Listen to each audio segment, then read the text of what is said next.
Hey guys, let's get more news about Warriors, but first, don't forget to subscribe and leave your like. NBA, Stephen Curry helps Golden State Warriors beat Milwaukee Bucks after Boston beatdown. Stephen Curry scored 29 points as the Golden State Warriors bounced back from a painful defeat to thrash the Milwaukee Bucks 125-90. Seven-time NBA champions Golden State had suffered a staggering 52-point loss to the Boston Celtics on Sunday. But they scored an impressive 40 points in Wednesday's first quarter, adding 38 in the second to take a decisive 78-58 lead at San Francisco's Chase Center. "For us to respond the way we did coming home was big," said Curry. "The nature of the NBA, you can get hit by a bus like we did in Boston, and there's a temptation to forget the body of work that we've put in over the last month and a half and the identity we're trying to create.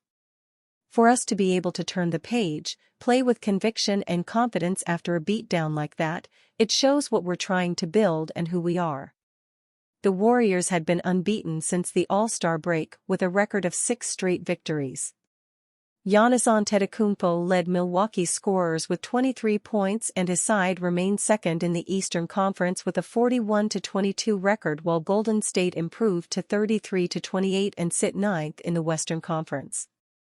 Elsewhere, the Orlando Magic extended their winning run to 5 games with a 119-109 victory over the Washington Wizards.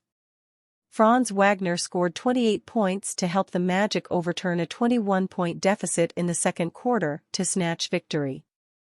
The Los Angeles Clippers recovered after trailing by 20 in the second quarter to beat the Houston Rockets 122-116, while the Los Angeles Lakers lost 130-120 to the Sacramento Kings. Warriors owner explains why Steve Kerr was given a contract extension amidst tough season.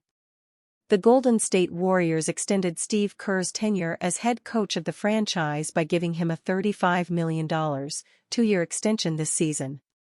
Despite the Warriors being the number 10 seed in the West, Warriors owner Joe Lacob has explained why this was a valuable deal for the franchise, which won 4 titles with Kerr.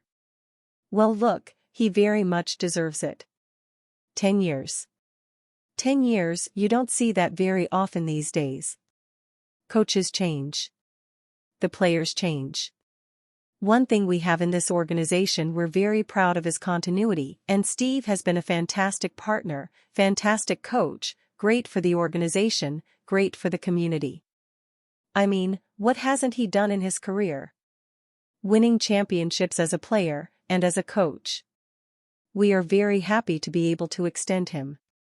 He commanded a big number, and he got a big number. But that's okay. If you do a great job, you get compensated." The Warriors have a 32-28 record this season but have been one of the most informed teams since the start of February. Even with Stephen Curry going through a shooting slump, the team has been finding ways to win games with Kerr playing a role. He made the right adjustments by moving Klay Thompson to the bench and giving players like Jonathan Kuminga and Brandon Podziemski more opportunities. Whether Kerr is the right long-term coach for Golden State after the end of their dynasty era is a different question. But he is the right man for the team for at least 2 additional years, mainly because Curry is likely going to be on the franchise for that tenure. When we analyze the greatest coaches in NBA history, Steve Kerr's name has to be in the conversation. While I wouldn't call him not greater than the likes of Red Auerbach, Phil Jackson, Greg Popovich, and Pat Riley, but he's in the conversation with those legends due to his extremely successful tenure as a coach. Colin Cowherd has already floated the idea of Kerr being viewed as a top 5 coach in league history. Kerr's remarkable, part of the greatest NBA team ever, and hit some of the biggest shots. He's now one of the best coaches. He is one of the most significant people in league history. He's moving into a Pat Riley stage where I'm like, this is an all-time top 5 guy in league history. While saying top 5 is a stretch, especially without factoring in more talented coaches like Rudy Tomjanovich, Kerr has a seat at the table. The Warriors couldn't justify letting a coach like Kerr walk after everything he achieved for the franchise. Whether more accolades await in the Kerr era is something we'll have to wait and see, but his service to the franchise over the last decade had to be rewarded. Warriors' Draymond Green gets honest on Andrew Wiggins' 4-game absence. Before Andrew Wiggins rejoined the Golden State Warriors on Tuesday, March 5, Draymond Green rallied behind him and urged the fans to stick with their distraught teammate. "I think there's plenty of guys that don't know what's going on," Green said on Steiny and Guru show on 95.7 The Game on February 29. "With Kawhi Leonard, in San Antonio, I didn't want to pry about his injury if he didn't want to tell me. But, it's tough as a team because you have to be the middleman of trying to answer questions for somebody. There are going to be a ton of questions, it could be a distraction. But, you have to move with sensitivity and empathy because you never know. I hope fans stick with Wiggins." It turned out Wiggins' 4-game absence after tending to a serious family matter, per The Athletic's Shams Charania, did not distract the Warriors at all as they went 3-1 without him on their East Coast road trip. Though the grueling trip, which included their worst travel experience, ended with a humiliating 52-point blowout at the hands of the league-best Boston Celtics, the Warriors are in a much better shape now than they were in January. They have won 11 of their last 15 games to get within 3 games behind the 6th-seed Phoenix Suns.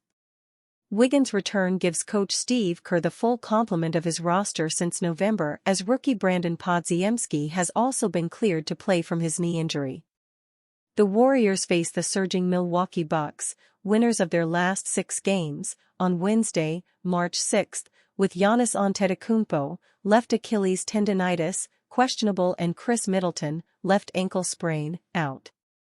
While Wiggins kept the details of his absence private, he told reporters that he felt it was the right time to rejoin the team. "I had to take care of what I had to take care of, be present for that, and then when I think it's an appropriate time to come back, that's what I felt like," Wiggins said in his first public appearance since his mysterious absence. "I'm back here with the team and ready to get to it."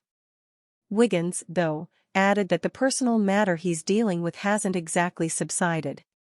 "But I just have to take it day by day," he said. Wiggins said he kept working while he was away, hoping to get back from where he left off. In 8 games since the February 8 trade deadline, Wiggins averaged 14.6 points, 4.1 rebounds, and 2.8 assists while shooting 51.7% from the field and 48.5% from the three-point line, solidifying his return to the starting lineup. Demoted swingman Klay Thompson has been linked to 2 Eastern Conference teams as he enters unrestricted free agency this summer. The Warriors seem intent on getting below the luxury tax, or at least the second apron, this offseason. If so, Thompson is looking at a significant pay cut in free agency, which may lead to him looking elsewhere for better offers, perhaps from the Philadelphia 76ers or Orlando Magic, Bleacher Report's Eric Pincus wrote on February 27. In a separate piece, Pincus illustrated how the Warriors can still find a way to re-sign Thompson without reaching the second apron. Assume Paul is let go for financial sanity. His $30 million salary, currently non-guaranteed, can be used in trade should the Warriors choose to stay above the second apron, limiting the team to minimum players. Without Paul, Thompson can return in the $20 to $27 million starting salary range, giving the Warriors the TMLE. But Golden State may try to duck the tax entirely, which may mean the end of the era of the Splash Brothers, at which point the team could use the NTMLE and still stay below the threshold, Pincus wrote on March 1. And you, fan, what do you think of the situation, Andrew Wiggins? Leave your opinion in the comments.